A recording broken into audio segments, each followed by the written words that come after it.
بسم اللہ الرحمن الرحیم۔ السلام علیکم۔ اشفاق احمد صاحب فرماتے ہیں کہ اللہ تعالیٰ نے ایک مراکشی عورت کو انتہا درجے کا حسن سے نوازا تھا۔ پورے مراکش میں اس کی حسن کے چرچے تھے، اس سے ملاقات کرنے کے لیے لوگ ترستے تھے۔ اس کی شہرت کا یہ عالم تھا کہ یہ جہاں کہیں سے گزرتی وہاں پر لوگوں کا ہجوم اکٹھے ہوتے۔ مسلمان گھرانے میں پیدا ہونے والی اور مسلمان ہوتے ہوئے بھی یہ غلط کاموں میں پڑ گئی۔ دنیاوی عیش و عشرت اور لالچ میں آ کر یہ فاحشہ عورت بن گئی اور دھندا کرنے لگی۔ اس کے ساتھ رات گزارنے کے لیے لوگ اپنا گھر تک بیچ دیتے تھے۔ مراکش کے بڑے بڑے وزیر رئیس زادے اس سے اپنی محفلوں میں بلاتے اور زر و جواہرات کو اس کو تول دیتے۔ اس کی دنیاوی خواہشیں بڑھتی گئی، بڑی بڑی گاڑیاں، بڑے بڑے بنگلے خریدتی گئی۔ ہر اے روز اس کی شہرت میں اضافہ ہوتا جاتا۔ اس کے بے شمار سکینڈلز بھی سامنے آئے، لیکن بات یہاں ختم نہیں ہوتی تھی۔ صرف مراکشی ہی بدکار مرد اور امرا رئیس زادے اور شرابی اس کے مداح نہیں ہوتے، بلکہ دوسرے ممالک کے بھی امیر لوگ اسے اپنی محفلوں میں اس کے ساتھ رات گزارنے کے لیے بلاتے تھے۔ اشفاق احمد صاحب فرماتے ہیں کہ ایک دن سلمیٰ کا سعودی عرب کا ویزا لگ چکا تھا۔ اس کے سعودی گاہک نے کہا تھا کہ تم بغیر ساز و سامان کے مختصر ترین سامان کے ساتھ جدہ آ جاؤ، وہاں ہر چیز مل جائے گی، تم جو کہو گی تمہیں خرید دوں گا۔ جب تم ایئرپورٹ پر اترو گی تو ایئرپورٹ پر گاڑی تمہارا انتظار کر رہی ہوگی، فکر نہ کرنا، تمہارے لیے ہوٹل بک ہو گیا ہے۔ انہیں ایام میں مراکش سے جدہ کے لیے حج پروازیں جا رہی تھی۔ سلمیٰ نے اپنا خوبصورت ترین لباس پہنا، خوب میک اپ کیا اور جہاز پر سوار ہو گئی۔ اس نے دیکھا کہ حج کی وجہ سے بیشتر مسافر نے احرام باندھے ہوئے تھے۔ وہ ان محدود چند مسافروں میں سے تھی جو حج کرنے جا رہے تھے، لیکن سلمیٰ تو اپنے خاص گاہک سے ملنے کے لیے جا رہی تھی اور جدہ شہر میں مصفق فجار کا بازار گرم کرنے جا رہی تھی، جبکہ باقی لوگ اپنے رب کریم کے گھر زیارت و فرائضہ حج ادا کے لیے جا رہے تھے۔ اشفاق احمد فرمانے لگے کہ اس جہاز میں سفر ایک ہی تھا، لیکن تمام لوگ اللہ تعالیٰ سے اپنی بخشش دنیا و آخرت لینے کے لیے نیت سے جا رہے تھے، جبکہ سلمیٰ بھی اسی جہاز میں سوار تھی، لیکن بدقسمتی سے یہ فحاشی کا بازار گرم کرنے کے ساتھ ساتھ اپنی عزت بیچنے جا رہی تھی۔ اس سے زیادہ بدقسمتی بھلا کیا ہو سکتی ہے؟ خیر، سلمیٰ اگلی سیٹوں پر بیٹھی تھی تو اس کے ارد گرد حج پر جانے والی خواتین جنہیں حجاب کیا ہوا تھا، کچھ دیر تو وہ کرسی کے پشت کی جیب میں رکھے ہوئے میگزین کے ساتھ کھیلتی رہی۔ پھر اس نے کھانا کھایا، آنکھیں بند کر لی۔ اس کی آنکھ لگ گئی، نہ جانے وہ کب تک سوتی رہی۔ آنکھ کھلی تو جہاز کا پائلٹ اعلان کر رہا تھا، کچھ دیر ہم لوگ میقات سے گزریں گے۔ جو مسافر حج کی نیت سے جدہ جا رہے ہیں وہ اپنے احرام باندھ لیں، کیونکہ میقات سے آگے بغیر احرام کے جانا جائز نہیں ہے۔ اعلان کے ساتھ ہوائی جہاز کے مسافروں میں ہلچل مچ گئی اور زور زور سے تلبیہ بلند کرنے لگے، لبیک لا شریک لبیک، رب میں حاضر ہوں، اے رب میں حاضر ہوں، تیرا کوئی شریک نہیں، میں حاضر ہوں، بلا شبہ ہر تعریف تیرے لیے ہے اور ہر نعمت تیری ہی طرف سے ہے اور تیری ہی بادشاہت ہے، تیرا کوئی شریک نہیں اور میں حاضر ہوں۔ لبیک کے نعروں سے جہاز کا ماحول یکسر بدل گیا۔ سلمیٰ نے تلبیہ سے سنا تو اس کے جذبات میں بھی ہلچل مچ گئی، اور کہاں جا رہی ہوں، کس جگہ اور کیوں جا رہی ہوں، اور یہ لوگ کہاں جا رہے ہیں، کیا کہہ رہے ہیں، کس شوق اور ذوق سے جا رہے ہیں، یہ سوچ سوچ کر کسی انجانی قوت نے اسے سیٹ سے اٹھنے پر مجبور کر دیا۔ وہ تو بن سور کر ہار سنگار کر کے آئی تھی۔ اس نے قریب بیٹھی خاتون سے کہا، تمہارے پاس کوئی فالتو کپڑے ہیں؟ اس خاتون نے اسے حیرت سے دیکھا اور پھر اسے فالتو کپڑوں کا ایک جوڑا تھما دیا۔ اب اس کا رخ واش روم کی طرف تھا۔ اس نے میک اپ اتارا، کپڑے تبدیل کر اپنی سیٹ پر آئی تو ایک خاتون نے اسے سفید مراکشی جلباب اور ٹوپی دے دی، اس سے پہن لیا۔ میقات آئی اور گزر گئی۔ اب سلمیٰ ایک نئے روپ میں تھی۔ جہاز جدہ ایئرپورٹ پر اترا تو آواز آئی، سلمیٰ خاتون سے گزارش ہے کہ وہ آگے آ جائیں، جس کے ساتھ وی آئی پی سلوک ہوا اور اسے خاص پروٹوکول دیا گیا، کیونکہ اس کا گاہک کوئی بہت ہی امیر و کبیر شخص تھا جس سے پہلے سے انتظام کروا رکھا تھا۔ ہوائی جہاز سے سب سے پہلے اترنے والی سلمیٰ ہی تھی۔ نیچے اتری، امیگریشن کسٹم سے فارغ ہوئی تو انتہائی خوبصورت ایک قیمتی گاڑی اس کے استقبال کے لیے موجود تھی۔ گاڑی میں بیٹھی تو گاڑی کا رخ ہوٹل کی طرف تھا۔ اس کا کمرہ پہلے سے ہی بک تھا۔ کمرے میں گئی تو وہ بیڈ پر لیٹ گئی۔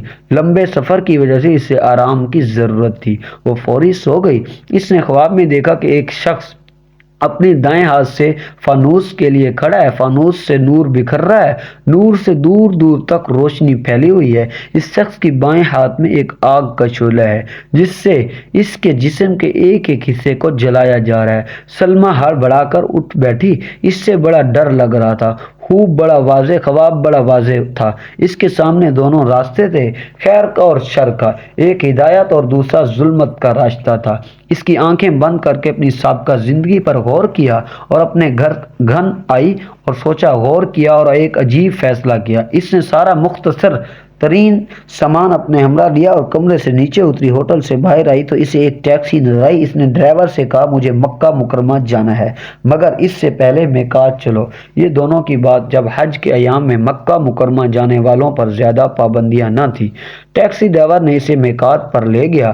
میقات پر پہنچ کر اس نے غسل کیا، وضو کر کے احرام باندھا، حج کی نیت کی اور تلبیہ بلند کیا، اللہم لبیک اللہم لبیک کہتی ہوئی ٹیکسی پر سوار ہوئی۔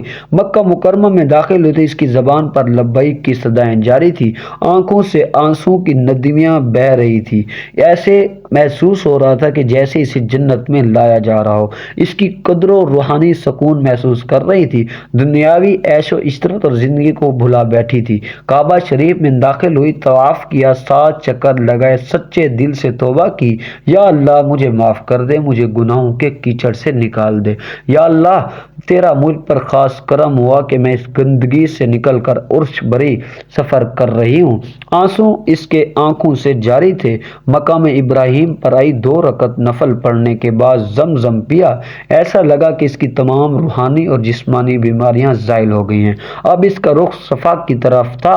اس نے صفا اور مروہ کے درمیان چکر لگانے کی شروع کیے۔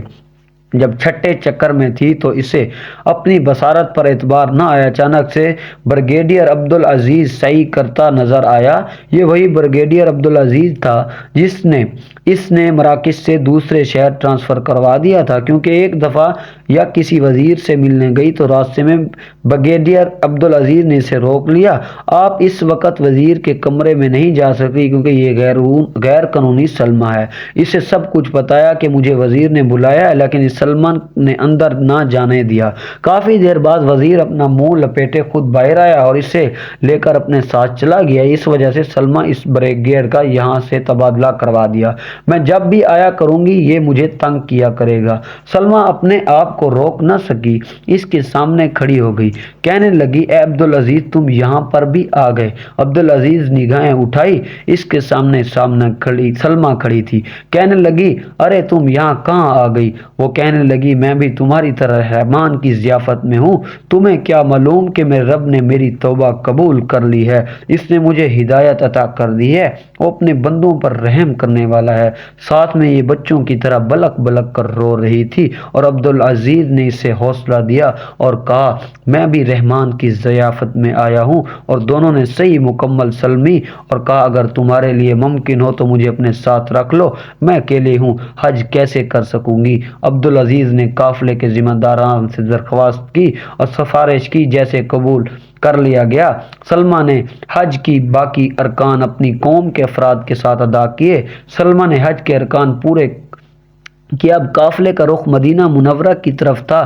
سلمیٰ بھی مدینہ پہنچ گئی اور عبدالعزیز سلمیٰ کو دیکھتا رہا۔ اس کا انداز بالکل بدل گیا تھا۔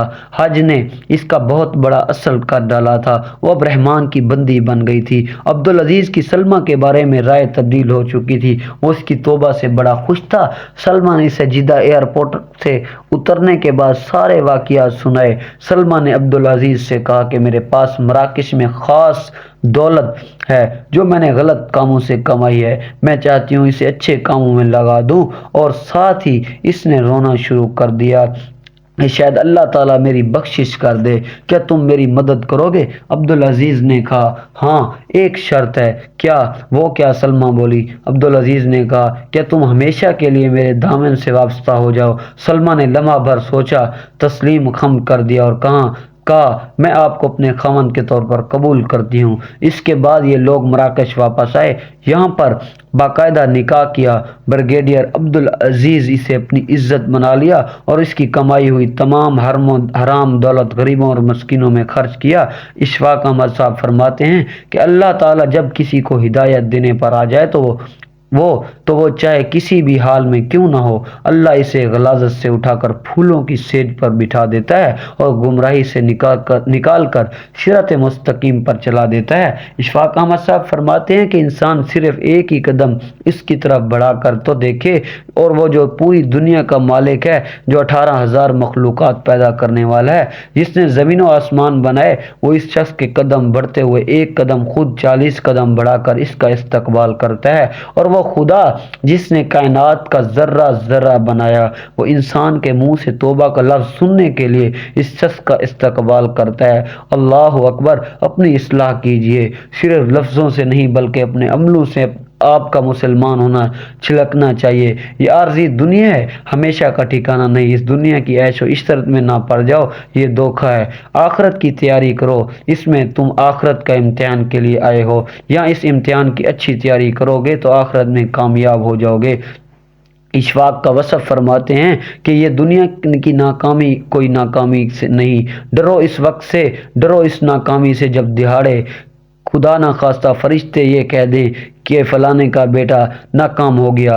دنیا آخرت کی سب سے بڑی اور حقیقی ناکامی، اس سے بڑھ کر کوئی ناکامی نہیں ہوگی۔ اللہ تعالیٰ سے دعا ہے کہ وہ ہمیں دنیا و آخرت میں دونوں میں کامیاب بنائے اور اس دنیا میں اندھیرے سے نکال کر آخروی زندگی اور روشنی میں پہنچنے کی توفیق دے، اس دنیا میں رہتے ہوئے آخرت کی تیاری کرنے والا بنائے۔